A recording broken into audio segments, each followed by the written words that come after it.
Molt bona nit a tothom.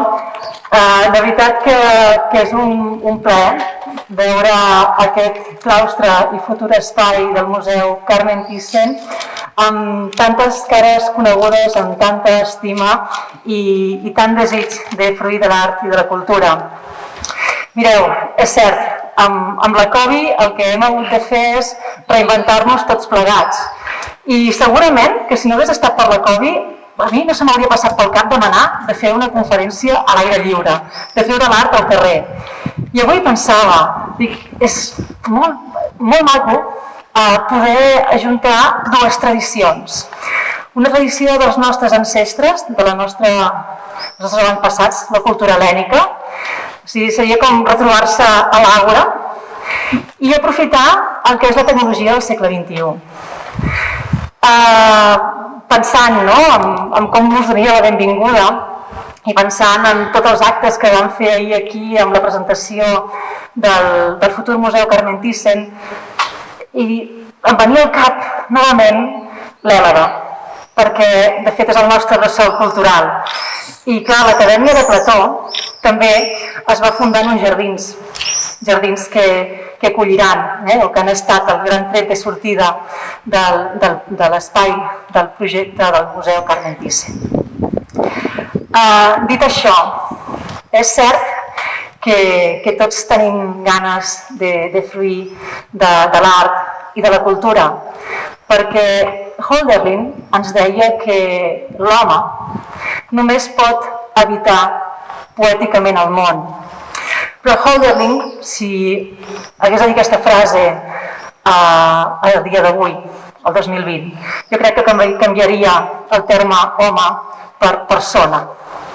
Per tant, jo espero que a totes les persones que estem aquí presents, aquesta conferència, aquest moment que compartirem, aquestes peces de Josep Amat i d'altres artistes internacionals, ens ajudi a veure i a viure més poèticament el nostre entorn. Mireu, la conferència que us faré serà una pinzellada, un passeig per l'exposició que vosaltres podeu gaudir des de la pàgina web de l'Espai Carmen Thyssen de manera virtual. Per tant, és una mica com jugar, jugaré a donar pautes, però després que cadascú les apliqui com vulgui, perquè d'això es tracta, de marxar d'aquí amb la motxilla plena d'idees i després que cadascú jugui com vulgui. El títol de l'exposició, Josep Amat dialoga amb l'impressionisme, ja ens dona la pauta de com veurem organitzades les sales en la visita virtual. Impressionisme, pintura en general, hi ha 3 conceptes claus, que és llum, atmosfera i instant. Jo per explicar aquests 3 conceptes he seleccionat, que deia llenguatge del segle XXI, llum. Si els impressionistes haguessin tingut aquesta llum, aquestes LEDs. Atmosfera. I ara un gran competidor de la pintura.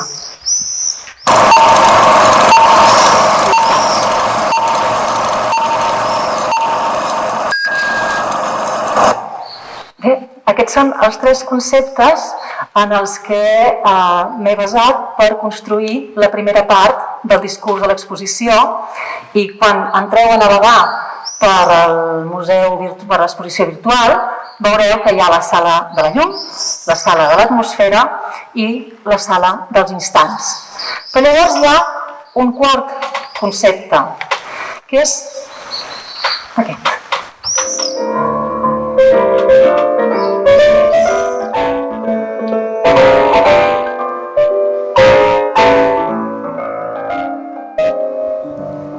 El taller, al carrer. Com no podia ser d'una altra manera, a Josep Amat l'apassionava pintar al carrer, compartir l'espai amb els vianants, buscar l'emplaçament perfecte que l'inspirava. Jo dic que Josep Amat en aquest sentit interpreta un concepte que ja va començar a explotar a l'escola de Barbizon, de la qual els impressionistes en són uns grans hereus, que és el plein air. però que Josep Amat sobretot l'explota com un plener urbà, és el que ell viu. Sí que i tant que pinta natura, però per exemple, jo crec que Sant Feliu, ja veurem que hi ha molts motius pels quals s'enamora de Sant Feliu, però aquesta conjugació de tenir una natura semiurbana és un dels factors claus en la seva pintura. Diàleg, importantíssim. Dialogar, conversar, parlar, compartir. Quan diem que Josep Amat dialoga amb els impressionistes, veureu que jo l'he fet dialogar amb Sisley, amb Pissarro, amb Bonnard, amb Guillaumin, artistes clarament impressionistes. Però també dialoga amb tots aquests altres artistes.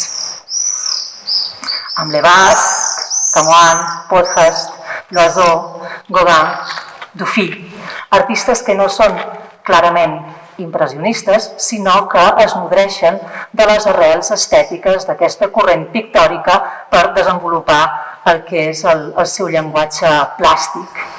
Igual com farà Josep Amat, que, tot i el títol, jo sempre dic que Amat no és un pintor impressionista, sinó que és un pintor que va incorporant tècniques i maneres de veure de l'impressionisme a la seva manera d'interpretar el món. Si contem, a l'exposició hi ha 21 peces, 11 de Josep Amat i 10 dels artistes que hem vist aquests fragments. Nosaltres ens hem volgut mantenir fidels, encara que l'exposició sigui en format virtual. Ja sabeu que des del 2012 a l'Espai Carmen Thyssen anem fent exposicions i sempre treballem la pintura catalana i la posem en context amb la pintura internacional tant europea com americana. En aquesta ocasió, el fil conductor, com a pintura catalana, doncs hem triat Josep Amat. I a Josep Amat el fem dialogar amb pintors europeus i amb pintors americans. Aquestes dues imatges, que és de la primera vegada que Josep Amat va arribar a la nostra ciutat, a Sant Feliu, les he posat per introduir el paisatge.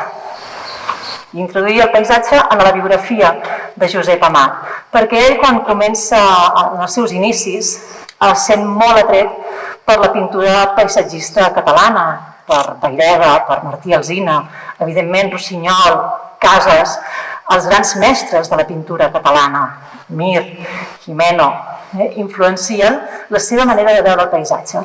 Però ell el que cerca en aquest paisatge català és la tècnica, la manera com està pintat, perquè Josep Amat sempre va buscant la seva pròpia manera d'explicar l'entorn. Llavors, ell sempre es nodreix, com tots els grans artistes, dels predecessors per tal d'incorporar aquest llenguatge i crear el seu propi discurs. Seguim a Sant Feliu de Guíxols. I en aquestes dues imatges, jo del que voldria parlar és de la geografia humana de Josep Amat. Josep Amat, a l'any 33, estava a Montserrat fent una estada i allà Pau Gabriel, gran amic d'ell, li va dir: escolta, jo crec que hauries d'anar a Sant Feliu, perquè amb aquest interès que tu tens del paisatge, de l'atmosfera, de la llum, de la natura, però també de la ciutat, jo crec que allà trobaràs llocs que t'encantaran per pintar. I Josep Amat no només es va enamorar de Sant Feliu, sinó que es va enamorar d'Isabel Girbau en aquesta primera estada. Llavors, clar, aquí per això m'agrada parlar de quines són les geografies humanes de Josep Amat. Perquè, clar, pels ganxons, Josep Amat és un pintor d'aquí, oi que sí? Ningú podrà la contrària. Però suposo que a Barcelona també ens diran que és de Barcelona. Per tant, crec que la seva geografia humana està entre Barcelona, Sant Feliu, però jo hi posaria una altra ciutat important, París. París més en el sentiment, més en el cor, més en la sensibilitat. Aquesta obra és la que inaugura el recorregut virtual de l'exposició.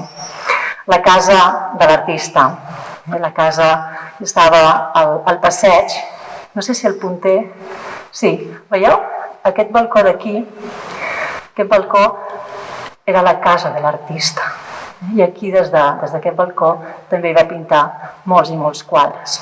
Ja el reprendrem, aquest quadre, Però el que volia era, exacte, vincular, perquè Josep Amat, crec que si hi ha alguna cosa que el caracteritza especialment, és que ell sempre va fugir de la bohèmia. Moltes vegades associem el món dels pintors al món de la bogeria, de la disbauxa, i quan en realitat ens apropem a la vida dels artistes veiem que al darrere hi ha un ofici, una feina, una seriositat tremenda. I per Josep Amat no només l'ofici era important, sinó també la família. I aquestes dues imatges m'agraden especialment perquè aquesta està feta al balcó de la casa i aquesta està feta al terrat. I aquí el veiem amb la seva muller Isabel i els seus fills, la Isabel, el Josep i el Joan. Que bé, després els saludo. Estic molt contenta que puguin estar aquí entre nosaltres. I reprenem el tema de la llum, però no deixem el tema de les biografies. Mireu, el primer diàleg que us presento és La casa de l'artista d'Amat amb A la vora del mar de Le Basque. Le Basque és un artista no és impressionista, sinó que rep influències dels impressionistes, i crec que queda molt evident que el tractament de la llum és el que casa perfectament aquestes dues pintures, que a més tenen un altre punt en comú, que les dues estan lligades a les biografies dels seus autors. La primera, ho he explicat sobradament, i la segona, igualment, doncs Le Basque va viure durant 5 anys en aquesta zona de la vora del mar i, per tant, també pintava el que podria ser el jardí natural de casa seva. La llum, en aquestes dues obres, crec que es veu especialment treballada en la forma com representa tot el fullam de l'arbreda del passeig, i Le Basque, en canvi, li dona molta més importància al que és el mirall del riu Mar. I aquí he fet un joc d'aquests tan divertits que ens permet, la tecnologia del segle XXI, retallar una part de cada peça, juntar, i fixeu-vos que sembla que tinguem un nou quadre. Jugant, fixeu-vos en el que us deia, la part més aèria del quadre d'Amat, que és on hi havia la potència de llum, i la part inferior del quadre de Le Basque. Llavors aquí veiem perfectament aquest diàleg lumínic, que no vol dir que no podem veure el diàleg de l'instant, de l'atmosfera. Per tant, l'exposició, quan la visiteu en el nostre web, la podreu veure i reveure i mirar i remirar tantes vegades com vulgueu, perquè lectures múltiples. Jo, com que tinc mitja horeta, que no sé si compliré, però intentaré, tinc mitja horeta, si no ens podem passar hores i dies.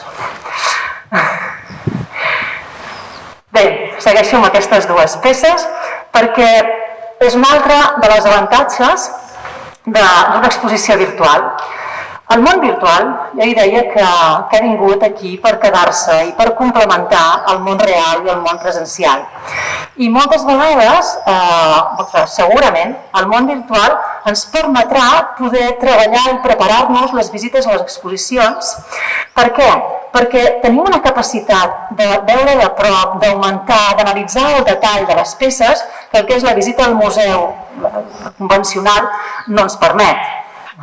Per tant, al poder ampliar en la pantalla les imatges dels dos quadres, podem jugar als detalls. I aquí és on podem descobrir que si diem, anem a jugar amb el verd, i jugant amb la tonalitat del banc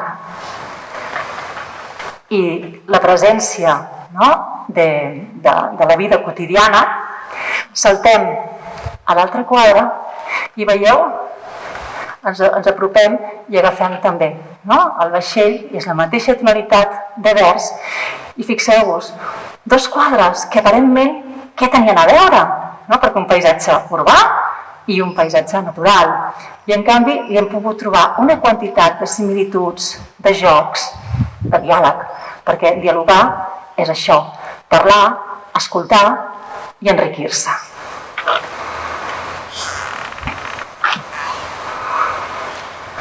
Us proposo un altre joc. Veieu aquí? El que he fet és, sense que ningú em pugui acusar de res, retallar. He agafat i he retallat 2 quadres i els he barrejat. He agafat un quadre de Mat i un quadre de Bonnard, un dels grans mestres de l'impressionisme. O sigui, els quatre mestres de l'impressionisme que he seleccionat no ha estat gratuït, sinó que són els que Amat diu que quan ell va anar per primer cop a París el van frapar. Sisley, Pissarro, Guillaumin i Bonnard. El frapen enormement. I evidentment aquí podem veure que comparteixen paleta, color, llum. Comparteixen els grocs, els blaus, els vermells, els verds. I potser, si no veiéssim les signatures, seria difícil explicar quin és quin. Per tant, aquí veiem, quan conversem, quan dialoguem, busquem punts en comú. A vegades busquem punts divergents, ja veurem, també n'hem buscat, perquè el discutir també està molt bé, perquè porta a raonar i a argumentar, i aquest verb tan bonic que tenim en català, l'enraonar. I ara jugarem a col·locar-los al seu lloc. I veureu que tenim 2 composicions completament diferents. Les dues també vinculades a la biografia de cada un dels seus autors. Per què? La de Bonnard és el jardí de la casa que Bonnard tenia a Normandia. I el Prat del Llobregat, del Mat, està vinculat als jardins, al territori agrícola de la seva família. I a part que al Prat del Llobregat també hi ha el vincle amb el pintor Mir. Per tant, formaria part de la seva biografia. I en canvi, són 2 propostes de paisatge completament oposades. Tenim un paisatge lliure, salvatge, i un paisatge completament ordenat, amb aquella manera tan meticulosa com tenen els pagesos d'ordenar el seu jardí. Un jardí agrícola i un jardí per passar-hi l'estona, un jardí paradís. L'atmosfera. Que complicat pintar l'atmosfera. Quin gran repte. Realment, els impressionistes, una de les grans lliçons que aporten a la història de l'art és que el tema els hi és bastant indiferent. El que volen és copsar, com diu el seu nom, la impressió. L'atmosfera és pintar l'invisible, pintar l'intangible. I en aquests 2 quadres, l'intangible i l'invisible és el mirall del cel i la terra.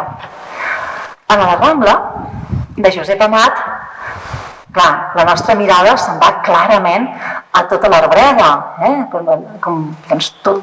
com vibra totes les fulles dels arbres. En canvi, tota aquesta arbreda, tota aquesta part aèria, troba el seu antagonisme al terra, les ombres fugisseres, les ombres que és instant de temps. I en l'obra de Sisley ens passa exactament el mateix. La nostra mirada passeja i vola per aquest cel ennuvolat, una mica com el d'aquest capvespre, després de ploure, i el que és important, quan parlem d'atmosfera, seria la part del terra, la part d'aquestes basses que serveixen de mirall del cel. Copsar l'atmosfera. El cel emmirallat a terra, els arbres emmirallats al terra. Estic convençuda que després de veure aquests quadres de Josep Amat, quan torneu a passejar pel passeig de Sant Feliu, mirareu més a terra, no només per no empassegar-vos, sinó per jugar amb les ombres dels arbres, com ell feia quan buscava una ombra per pintar. I dels 2, que es deia l'avantatge d'una exposició virtual, de poder ampliar, jugar, mirar i buscar, és retallar aquells espais en els que sempre hi ha la presència humana, el més quotidià. O sigui, seria aquesta natura urbanitzada, aquesta natura viscuda.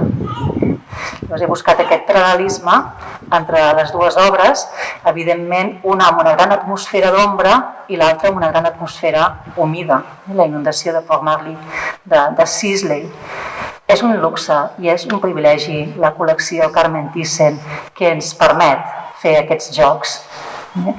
A més, ens permet posar en context la pintura catalana, la nostra pintura, perquè ja sabeu, jo cada any intento posar mínim un quadre de Mat a les exposicions de l'Espai. Aquest any ha sigut un luxe i un plaer poder-li dedicar l'exposició.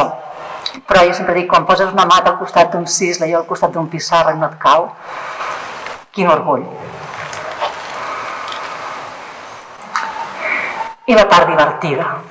La part divertida d'aquesta Rambla amb aquestes dues fotografies. La primera l'he posat perquè és més des del 19, és pel tipus de carruatge. I la següent, la que teniu aquí, aquesta és de l'any 1935. El quadre està pintat el 1938, és a dir, abans de la guerra i durant la guerra, i aquesta del segle anterior, i era perquè és que m'agrada molt jugar també amb les exposicions i els alumnes i fer molta didàctica i pedagogia. I això és una reflexió de com a vegades es pot involucionar. És a dir, vam passar del transport a cavall a un transport motoritzat, però en canvi les penúries de la guerra ens fan tornar enrere. Per tant, és important aquesta reflexió. La pintura no només és per gaudir de bellesa, és també per pensar, per saber qui som, d'on venim i on volem anar. Guillaume i Amat. Aquest diàleg, no sé, estic superenamorada de tots els quadres, de veritat. És el que proposo, però vosaltres després lliurement en podeu buscar d'altres. Bé, no només és París, no només és l'escena, no només és Guillaume, que era un dels mestres impressionistes a qui Amat admirava, sinó el divertit ha estat veure quins són els ponts pintats. Guillaume ens pinta el pont de l'Arquebisbe i Amat ens pinta el pont Neuf. Per tant, tots dos, una obre i l'altra tanca la Ile de la Cité, el cor de França. Per tant, entre aquests dos quadres batega el cor de França, batega la ciutat que va veure néixer l'impressionisme. El tema de l'atmosfera, que és en la sala en la que virtualment trobareu aquestes dues peces, jo crec que la podeu realment, amb el tractament de l'atmosfera, del cel, de la humitat, de les aigües, veieu que hi ha moltíssima relació entre les dues peces. I és fantàstic quan es pot consultar i accedir a documents de l'artista, documents personals. Aquest és un fragment d'una carta del 13 d'octubre de 1935 que Josep Amat li escriu a la seva estimada Isabel, que ara faltava una mica perquè es casessin, que era la seva gran estimada Isabel, i ens l'hem seleccionat precisament perquè hi ha l'esbós del quadre que hem vist anteriorment i és molt divertit poder-la llegir i veure com Amat li explica a la Isabel que hi ha gent que passeja pel seu costat mentre pinta, que estan interessats en el quadre i que li pregunten que a quina galeria exposa. Vull dir que el format virtual ens dona l'opció del metarelat. Ja veureu, no només de gaudir la pintura, sinó de més informació sobre aquella pintura. Ja tindreu temps d'explorar la pàgina i la visita virtual. I quan us deia, es parlava de les 3 geografies d'Amat, de Barcelona, de Sant Feliu i de París, París al cor. Doncs ell hi va anar diverses vegades, encantat amb la llum de París, l'atmosfera. Instants, recordeu que hem treballat la llum, l'atmosfera i l'instant. Va copsar aquell moment. Els impressionistes estaven fascinats per la llum i feien un tractament, o sigui, una anàlisi molt científic del color. I veien doncs, com les coses, depèn de l'hora del dia, l'espai canviava per la percepció de la llum. Clar, ells tenien un avantatge que nosaltres no tenim, perquè nosaltres, per lo bo i per lo dolent, hem assassinat a la nit. Les nostres nits ja no existeixen. Les nits fosques ja no hi són, sempre tenim llum. En canvi, els impressionistes, fascinats per la llum, a la nit, la seva llum no hi era. Per tant, aquest paisatge que canvia, no només, com veiem en aquest cas, ho he fet de forma molt exagerada, perquè no només són anys diferents, és al mateix lloc, la casa de l'artista, en diferents estacions de l'any. Per tant, importa repetir el tema? No, el que importa és deixar constància com un mateix lloc va canviant. El mateix que feia Monet amb la catedral de Rouen, per exemple.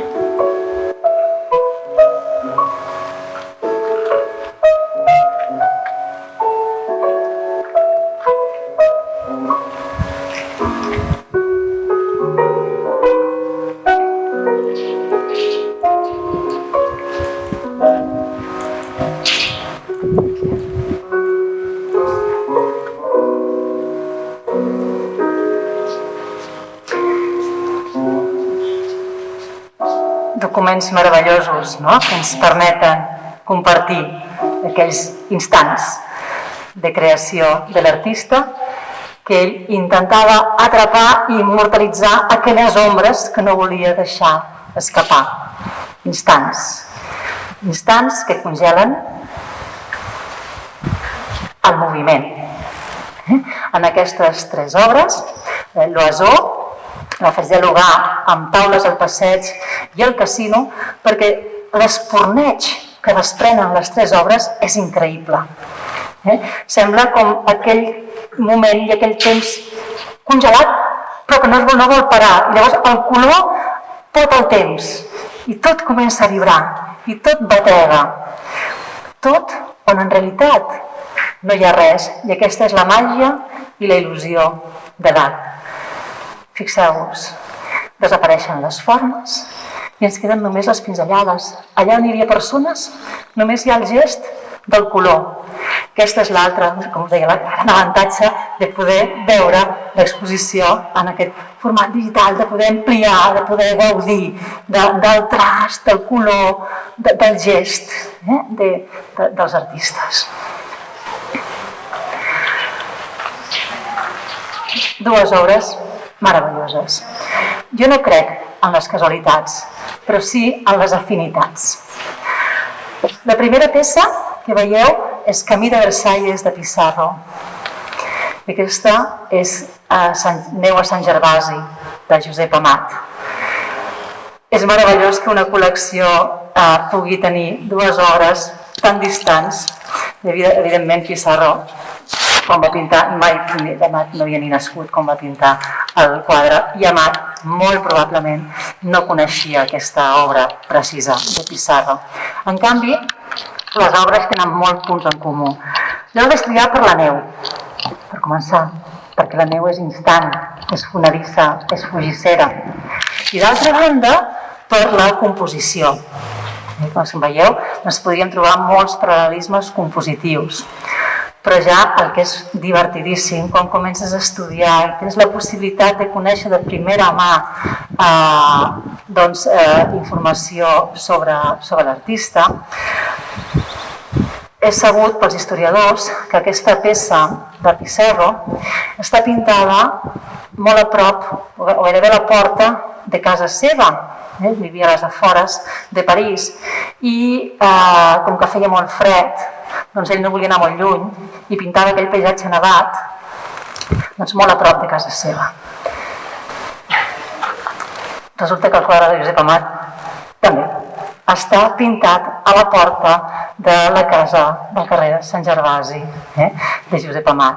I a més meravellós poder tenir el document de la fotografia mentre està pintant el quadre. Llavors em semblava que aquesta analogia era bonica, tant des del punt de vista plàstic, pictòric, estètic i biogràfic, no? De la confluència d'aquests dos grans artistes.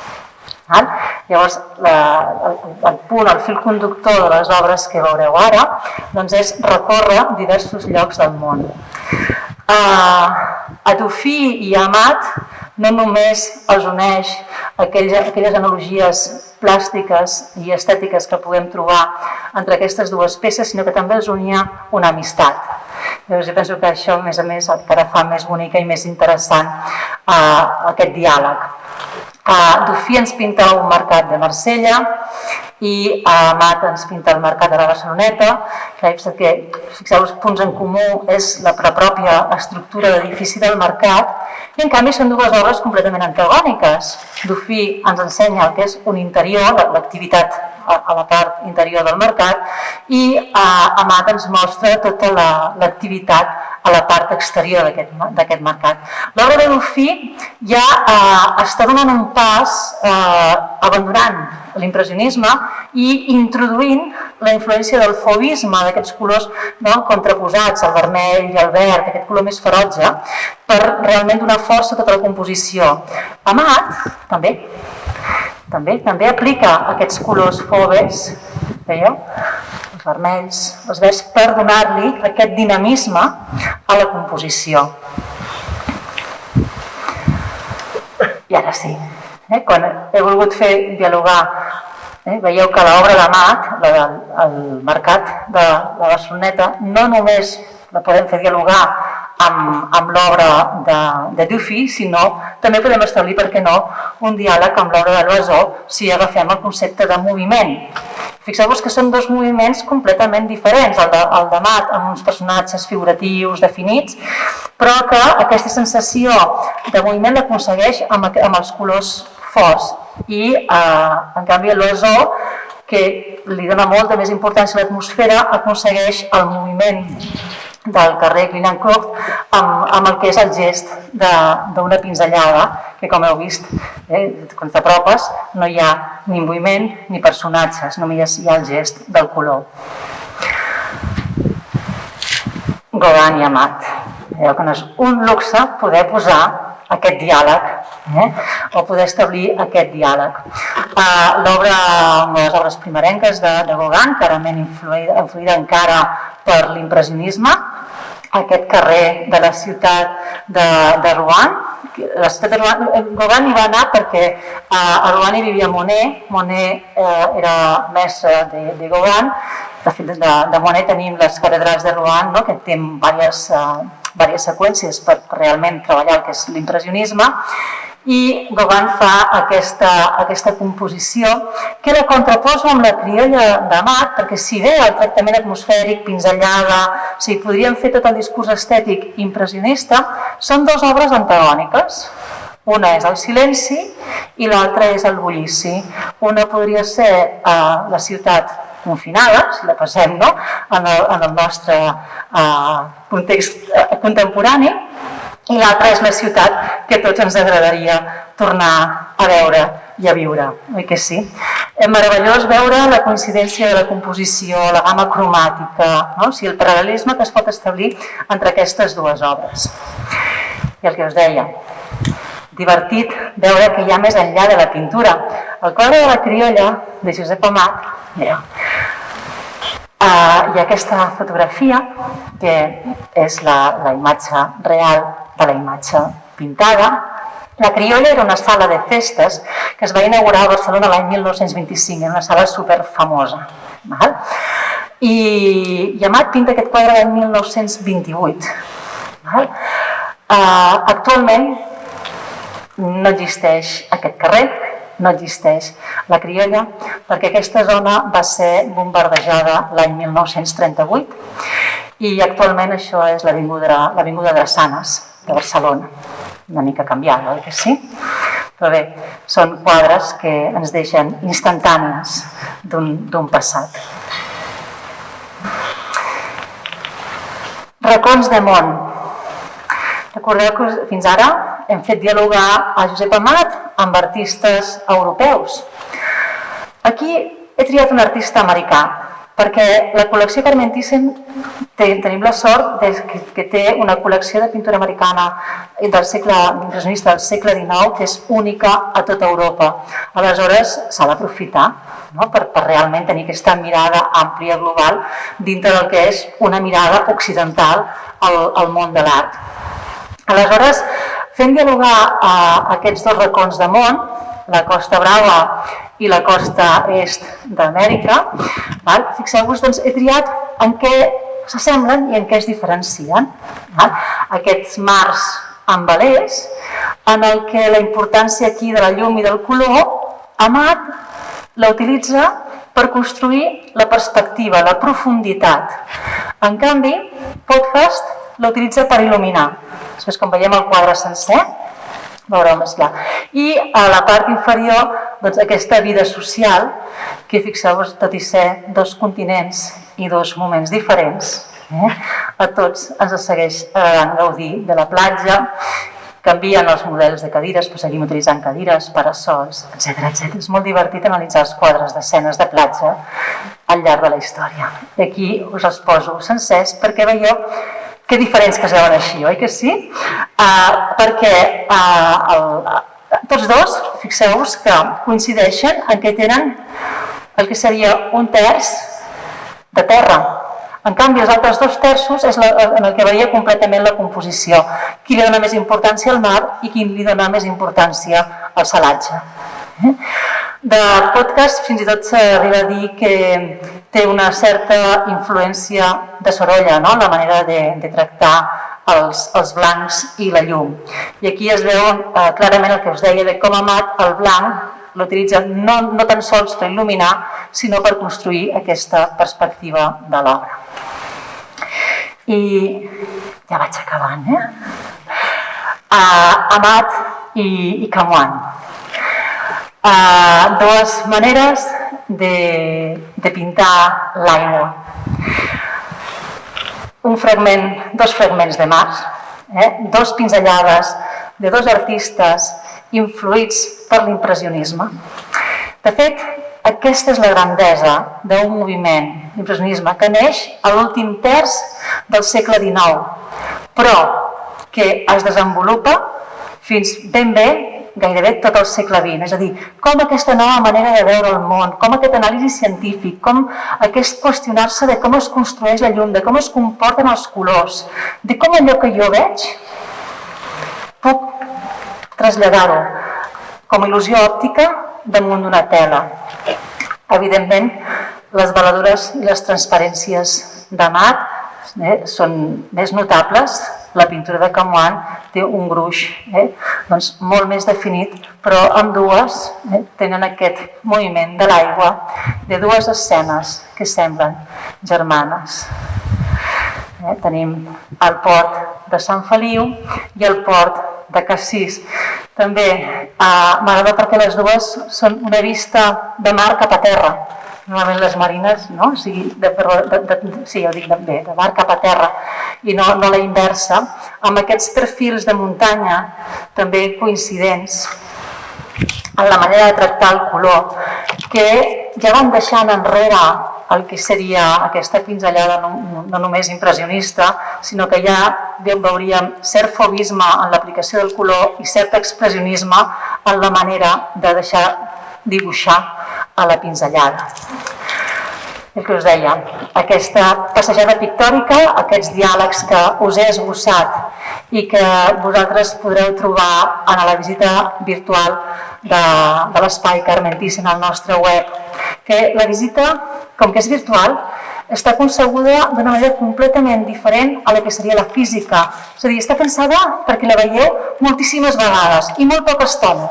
Que ara vull veure aquest quadre, que ara aquest detall, que ara aquest diàleg. I que ara què passa si primer miro el quadre 1 de la sala 2 i després veig un quadre de la sala 7? No passa res. D'això es tracta. Es tracta que els artistes, els pintors, el que han de fer és ensenyar-nos a veure i a viure i a transformar el nostre món. Moltes gràcies.